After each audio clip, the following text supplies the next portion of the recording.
आज की कहानी है डायन का खौफ, रिटन बाय वैभव मिश्रा।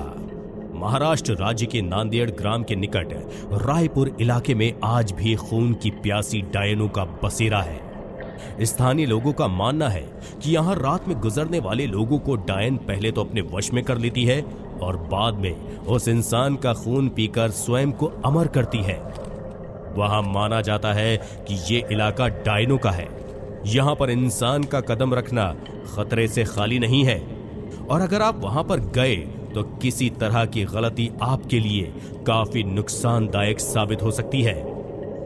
अगर आपको यह यकीन नहीं हो रहा है तो आप यहां पर किसी भी पेड़ों में कील गाड़ कर खुद ही देख लीजिए, लेकिन आप लोगों को मौत से सामना जरूर करना पड़ेगा। आप लोगों को भले ही यह अंधविश्वास लग रहा हो, पर इस भूतिया गांव का यही दस्तूर है। इस भूतिया गांव को अभिशापित माना जाता है। यहां पर एक दो नहीं बल्कि सारे इलाकों में डायनों का बसेरा जमा हुआ है। नांदेड़ के निकट इस छोटे से गांव में डायनों का अब पूरा राज्य बसा हुआ है। यहां पर ऐसा माना जाता है कि पहले एक डायन यहां पर रहा करती थी, लेकिन डायन ने गांव की कुछ लड़कियों की आत्मा को अपने वश में करके उनको अपने साथ ले गई। आज वही लड़कियां इन डायनों के साथ मिलकर खुद को अमर रखने की कोशिश करती हैं। ये गांव की वही जगह है जहां वास्तविकता में यहां के पुरुषों को रात में निकलने पर प्रतिबंध है। कब, किस, कौन सी जगह पर डायन उन्हें अपने वश में कर ले कोई नहीं जानता। अभी तक यहां पर कुल 42 ऐसे मामले आ चुके हैं जिनमें से पुरुष लापता हो गए, लेकिन उनका अभी तक कोई अता पता नहीं चला। यही माना जाता है कि डायन उन पुरुषों को मार देती है। रायपुर में पेड़ों को काटने पर भी प्रतिबंध लगाया गया है।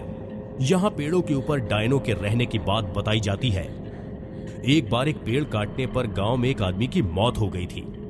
तब से माना जाता है कि डायन पेड़ काटने पर उसकी मौत कर देती है जो उसका पेड़ काटता है। यहां पर एक टूटी हुई हवेली के अंदर एक छोटी सी कोठरी है जिसमें कोई भी नहीं आता जाता और माना जाता है कि उस अंधेरी कोठरी में जो भी गया वो वापस कभी लौटकर नहीं आया। 16 लोगों की मौत की गवाह इस भूतिया कोठरी को यहां के प्रशासन ने भी सील कर दिया। डायनों को अपने वश में करने के लिए यहां पर कई तांत्रिकों ने अपनी पूरी शक्ति लगा दी, लेकिन इस बीच 5 से 6 तांत्रिकों की मौत भी हो गई थी, जिसके बाद तांत्रिक भी यहां की डायनों को अपने वश में करने से घबराने लगे।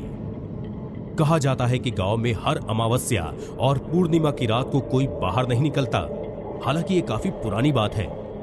अब लोग अपने घरों को अच्छे से बंद करके घरों में रहते हैं। गांव के कुछ लोगों ने यह भी अनुभव किया कि अक्सर रास्ते में चलते वक्त उन्हें अजीबोगरीब आवाज सुनाई देती है, लेकिन पीछे मुड़ने पर कोई नहीं होता।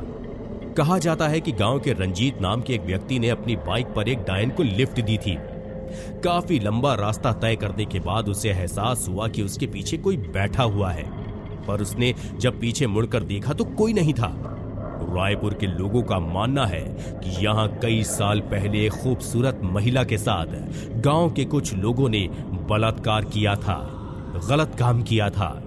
उसे बंदी बनाकर रख लिया और बाद में उस औरत को बेरहमी से पीट पीट कर हत्या कर दी।